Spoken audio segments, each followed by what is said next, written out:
environment for imminent threats in its region, that Japan needs to reject militarism writ large and needs to reject everyone, not just some. I'm going to do two things in this speech.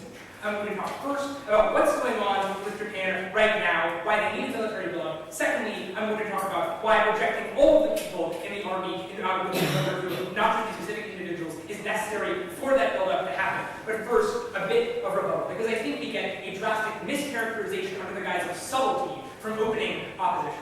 So, what do we get here? The first thing we hear is that this blurs responsibility. Not all people deserve this, and it's wrong to blame everyone. A couple of responses. First, we would say, actually, there is good reason to blame everyone who participated in this army. Because everyone who participated fought for an army that sided with the Nazis, that sided knowing their ideology, and sure, they didn't know their atrocities yet, but they did know what they stood for, and every single person participated in this, especially true given that Japan had no good geopolitical reason to side with the Nazis. They weren't close to them. Indeed, it would have been perfectly possible for them to side with the U.S. So for that reason, we think everyone bears moral complicity, particularly because they say, well, they were coerced into doing it. Yes, they were coerced into agreeing to die for this army and for its causes. So on either side, we say they're being coerced into something that is quite bad and during their death. So it's not because they had a choice that exists only on one side where there was no alternative. At the very least, they were picking between two equal moral evils. So no, this is not coercion. Secondly, we say, more importantly, here is why you can't just blame individuals. Because it is too easy to dissociate responsibility if that is the tack you take. This does two things.